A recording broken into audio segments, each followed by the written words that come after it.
Hey, good morning, everybody. This is a great opportunity for us to have an interview with Jim Appleby. So, Jim, welcome. I'm glad that you're here in this interview with me. Coffee in hand. Me too, buddy. Me too. Yeah, Uh, awesome. Jim, one of the things that we're talking about today specifically is this whole interaction that Peter and the disciples have with Jesus. And one of the kind of the nicknames that I kind of give this passage oftentimes is breakfast at the beach. And I know that you are a breakfast kind of guy. In fact, yesterday I saw a Facebook post on that you sent out that was all about breakfast. So Yes. tell me about your love for breakfast, and while you're doing that, tell me about your favorite breakfast that you would eat and who you would enjoy it with. Yes. So I am a breakfast guy for sure. I've always loved breakfast, pancakes, eggs, waffles.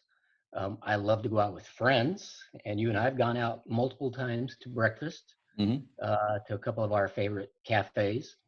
Um, I don't know. There's just something about it. Starting the day off, breaking bread together is just a great way to start the day. As far as favorite breakfasts, I would have to say breakfast with my grandchildren. So Yeah. since the grandkids now live just down the block, uh, they love to come down on Saturdays and have Papa Jim's famous waffles, which I have a secret recipe for the batter, Oh, and it is really good. Matter of fact, little Henry told me one time that my waffles were better than ice cream. So now that is quite a compliment. yes, it is. Yeah, Yeah. and then Meg, she just turned to 13. She wanted a Mickey Mouse waffle iron, and she wants to come down and learn how to make Papa Jim's waffle recipe. So we'll Nice. be doing that real soon here. Yeah, well, make sure that you share some pictures on that one. But I want we will to do for I want to see what a Mickey Mouse waffle iron looks I like. do too. Yeah. Yeah, yeah, So yeah, it's breakfast is big around here for sure. very cool, very cool. Well, Jim, one of the things that we're trying to accomplish in this interview that you and I have talked about already is that we're really talking about this whole thing of transformation Yeah. and kind of that idea that Jesus changes everything. He changes our entire world when we have a relationship with him. And so we're going to get to that in our interview, but I would love for you to share with us a little bit about your family background so that we can kind of see how your story is changed by Jesus over time. So tell us a little bit about your family background. Yeah. So, and you already know the story, but for those who, and some of the folks in the congregation also know my story, but for those who don't, I did not have a good childhood. I was born the fifth child in a family. Was We lived in a little small coastal town in Oregon called Tillamook. I was the youngest, the last child. All of my siblings were much older than myself. I was younger by quite a ways. I think I was probably an oops, really not meant to be born, but I was. My mother and father were restaurant people. So my dad was a fry cook. My mom was a waitress.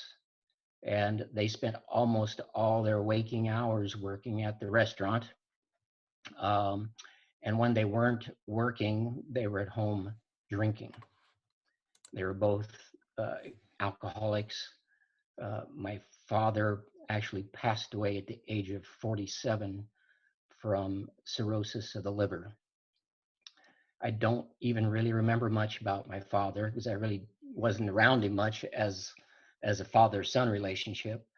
One of the only few things I remember is that when he got sick and he was at home, he would actually cough up parts of his liver and spit it into a paper bag. Mm, And then I mm, would have to go empty those bags.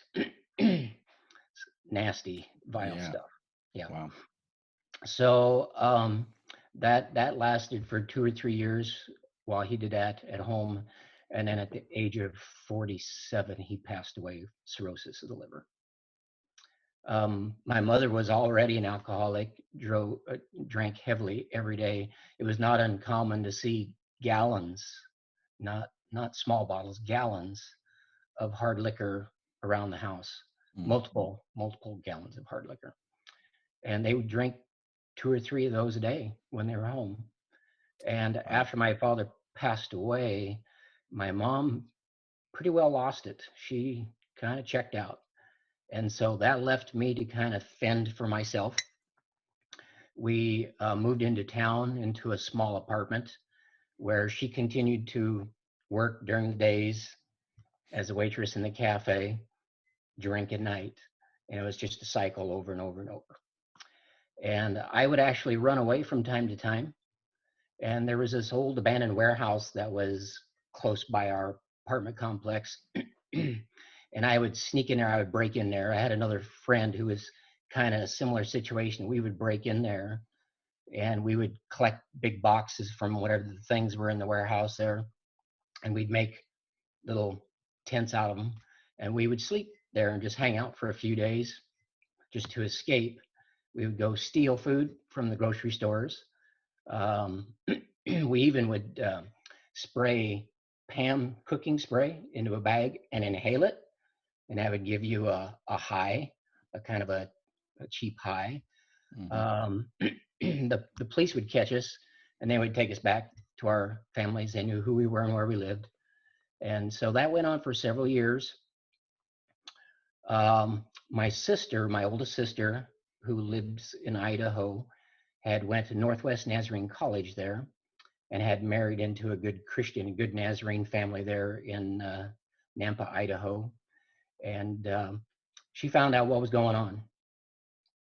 And it took about a year or so, but they had me removed out of the home, and I became a ward of the state and was given to them for care to be raised. And so that's my childhood background, from that bad environment to living on a working farm in Idaho, Hmm. where I had to get up twice a day, 4 o'clock in the morning and 4 o'clock at night, to milk 100 cows. So Yeah. I learned a lot of things really fast about how life worked by living on the farm. Sure. Sure. And of course, I lived with him all the way through high school. Uh, Graduated from high school there in Idaho.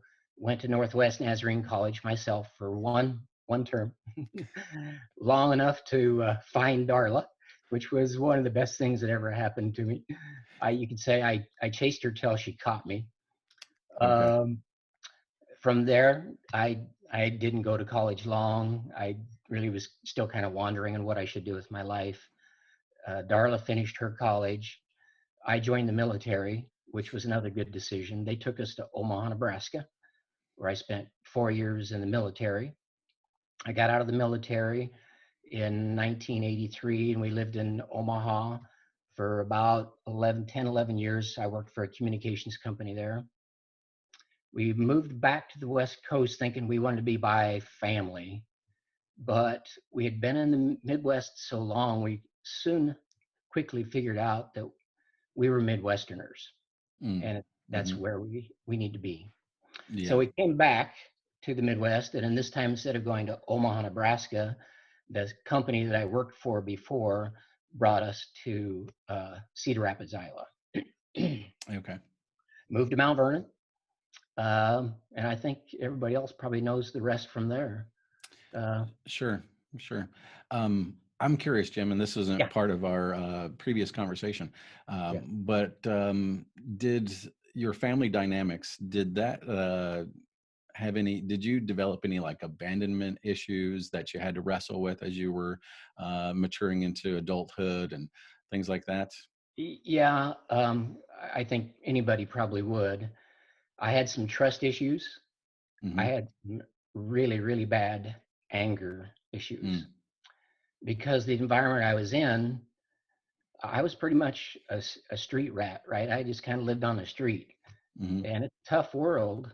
And I was pretty tough, pretty mean, and I would get in fights all the time at school. And they'd send me home and tell my mom about it, and she would just kind of shrug it off. And that even happened after I moved to Idaho and lived with Connie and Fred there on the farm. I would get in fights in school, and I didn't get Hmm. away with it there, trust me.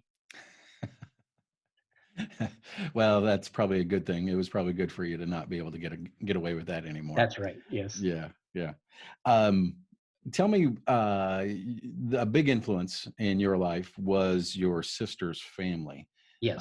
And I'm wondering, what was it about your sister's family that helped you have this change, this transformation?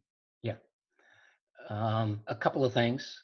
Number one, they accepted me as I was, and actually treated me like one of their own children. So I was brought in.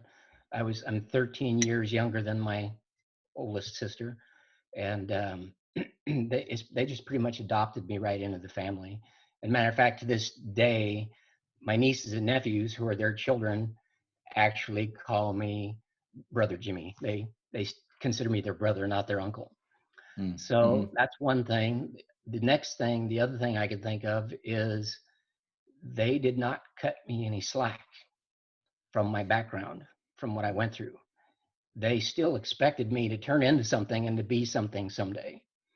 And they just wouldn't let me slack. They didn't cut me any slack. They said, You're gonna you're gonna come out of this, you're gonna grow up and you'll be something someday. That's great. That's really good. And what was it about their background and Mm. your sister being at the Nazarene College? What was it about that that helped you realize about Jesus in your early years? Yeah, Transformation in that area. yeah. So it was a family farm, so there were three houses that made up the hill farm in Idaho. And all family members lived in those houses, and they were all Christians, with good Christian backgrounds, tied to the college, tied to the local Nazarene church. And I just saw uh, Christianity lived out on a daily basis. Mm, So I saw that over and over and over. Um, so seeing that and that influence in my life for so many years, it has an impact on you, right? It's going to have you think about how you live. What are you going to do with your life?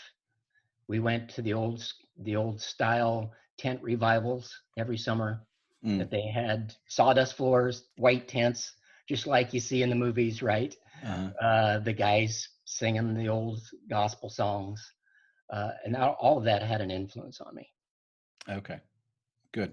And when it comes to um, realizing things about Jesus, Yes, when do you think it was that you learned and you realized that Jesus changes everything? yeah. One thing in particular that I could think of is when I was in sixth grade. That's when I was saved and became a Christian. Well, there was almost like an instantaneous transformation in my personality, Mm, at least. Um, I was mean. I was ornery. I would steal, lie, cheat, whatever. But after I came forward and accepted Christ, that changed. mm, He wasn't done with me yet, sure. but that old person that I was gone, and there was a new kid there. Wow. That's that. What did your family see? They were not surprised. Okay. They expected that to happen at some point. Hmm. They just didn't know when it was going to happen. The other thing I can think of that I realized that Jesus had a plan for me was an incident that happened on the farm. Since we were a good Christian family, and back in those days, you really didn't work on Sunday, even if you were a farmer, right? Everybody just had a big family dinner. You took naps, which I'm still a big fan of. But back then, I wasn't so much. So when everybody was taking their naps, I would go out to the barn, and like today, I enjoy inventing things, making things out of nothing. And I was always tinkering, always piddling, trying to make something. And one day I wanted to make a cannon, a pipe cannon, a pipe gun. Because, you know, Mhm. I'm a kid, a boy. I like things that blow up and fire and all this stuff. So I was looking for parts to make a cannon. And I found a piece of pipe about the size of a fat marker. And I had some 22 shells. And I thought, yeah, this pipe would make a great cannon. And it's 22 shell. It would be awesome. I could take some gunpowder and put it in the bottom of the pipe, and I could put the 22 shell in the top, and then I could light it at the bottom, and it would shoot this bullet out. That'd be really cool, right? Mhm. Well, there was a problem. The rim on the bottom of the 22 shell wouldn't fit down inside the pipe. It was keeping the bullet from sliding down in.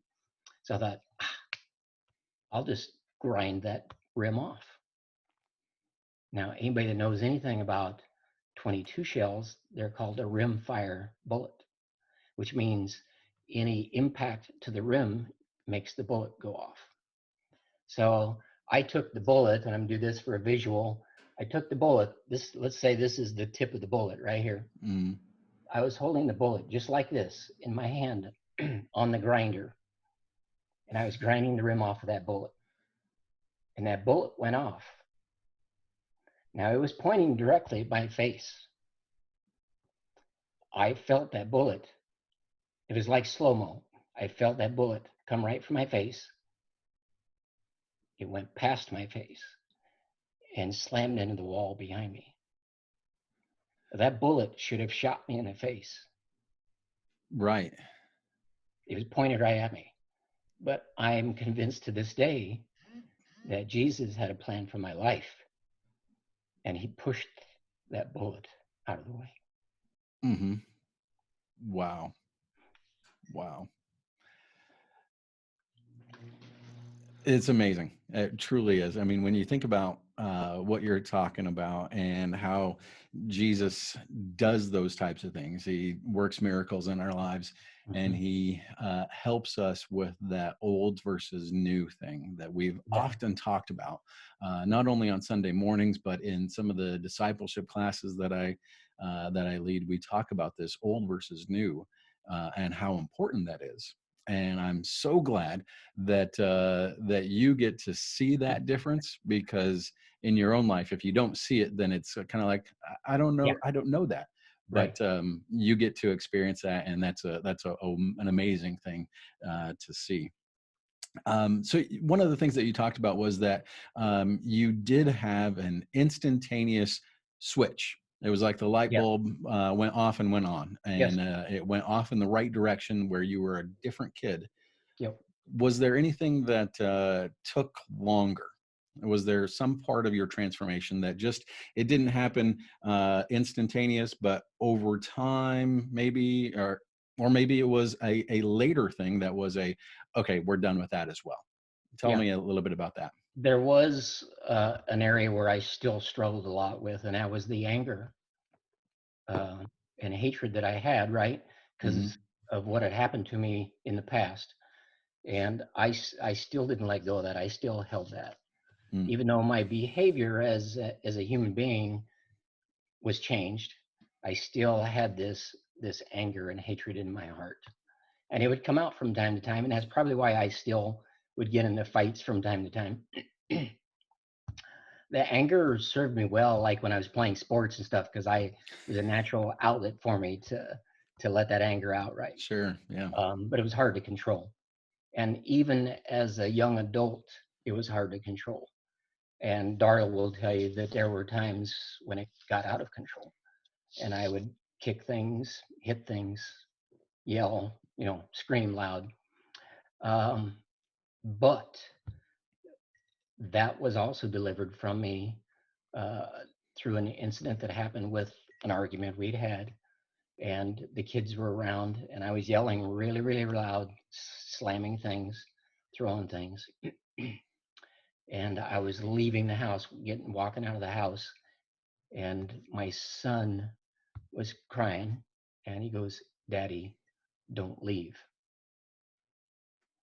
and it Mm. just like shot me right in the heart, Yeah. and I knew I couldn't do that anymore. I couldn't live like that anymore. So I asked God to deliver that from me specifically, and He did that. And now I'm just a little teddy bear now, so I can't do anything but love on the kids now. So Sure. he took that away from me, but it took a long time. It was something that I struggled with all the way to that point. Hmm. Yeah. And now I can't even remember the last time that I raised my voice in anger or threw something or Sure. anything like that. So Yeah, and that type of change, and that Jesus changes everything. He doesn't just want us to accept him and then live our own way, but he wants to change all of us to be more and more like him. yeah, And you get to see how he's doing that, and that's a wonderful, wonderful testimony. Um, Fantastic. And I thank you, Jim, for just being open and willing to share some of those difficult things, yeah, because I believe it's going to speak to someone, and it's encouraged me and challenged me as a person and as a dad as well. So thank you for that. One of the things that is talked about in our passage of scripture that we've been wrestling with already today is a whole interaction that the disciples had. They've been fishing. Jesus, or not Jesus. Peter's out there on the boat, and all the other disciples kind of followed him along. And they're fishing, and they're not catching anything. They see a person on the beach, and hey, friends, have you caught anything? And they're like, nah, not a good night for us. And then all of a sudden he says, well, throw your net on the other side. And these are like seasoned fishermen. This is Peter, James, and John. They've yeah, been fishing their entire lives until they met Jesus. And they're like, okay, whatever. So they throw it on the other side, and they caught a haul of fish. Their nets were full, and they couldn't get the fish in. It was so hard for them to do that. And so yeah, this was one of those moments where their net is full. And I would imagine that that if they were to sell this amount of fish that they got, this massive catch, it probably would have set them up really well for the coming weeks, coming months, maybe. I don't know. I'm not sure what the price of a fish was back then. Um, but my question for you is, and this is kind of our ending type question, is share a moment or share an experience where Jesus just fills your net. sure. I would have to say that that would be a couple of times it happened, actually 6 times, and Mm, that's at the birth of my grandchildren. yep. There's just something about getting old and becoming a grandparent. There's something special about when your kids have kids. I can't explain it to you. You're going to have to experience it for yourself. And Right. I'm sure you will someday. But there is an unexplainable joy that comes from that. And so I would have to say that was the time, those are the times. But it culminates in me living in the nets are all full time right now. Because Hmm. I have six of those grandkids, and they live one block down the street, and I get to see them several times a week. I get to Hmm. have them over for waffles. I get to go to birthdays. I get to go to band concerts. I get to be a part of their life. And for me to look back and see where I came from, because I either should have been in prison or I should have been Yeah. dead, right? A couple of times. Mm. There's other stories I didn't tell you. We'll save those for breakfast sometime. Okay. All right. But I should have been in prison or I should have been dead. But I'm not. And because of the grace of God, I'm here today and I have the life that I live and it's blessed. And my nets are full. Mm. That's great. That's good. The way that our passage kind of ends is Peter has had this conversation with Jesus, and he doesn't necessarily get a great little ending to this conversation. And this is maybe a follow-up question, Jim. Um, eh, Peter is told by Jesus, "You follow me." Mhm. How do you think that those words have changed your life? they've completely changed my life. And they tie actually, this is so weird that you asked that question, because this ties actually into what is our family's favorite Bible verse, Mm, because of how we all came from where we were to where we're at today. And it's Matthew 6:33, right? But seek ye first his kingdom and all his righteousness, and all these things will be added unto you. mm, And it's just the perfect fit for what has happened in my life, from where I came from to my nets are full right now. yeah. Wow. That's a great ending to our conversation, and a great encouragement to us, and a great reminder on what it means when we follow Jesus with everything that we have. So Yeah, thank you, Jim, for taking time out of your day to have this conversation, to enjoy a cup of coffee, indeed. uh, And I- breakfast soon. and Breakfast breakfast soon, when we whenever we can, can. when social distancing is all over, we'll Right, do right. breakfast. Yes, So sir. we didn't plan on having coffee together today, but we did, and Well, I knew it was going to that's happen. totally worth it. It is. So, well, thank you, Jim. I appreciate your time, and I know that the church does as well. So, thank you for that. You bet. Bye.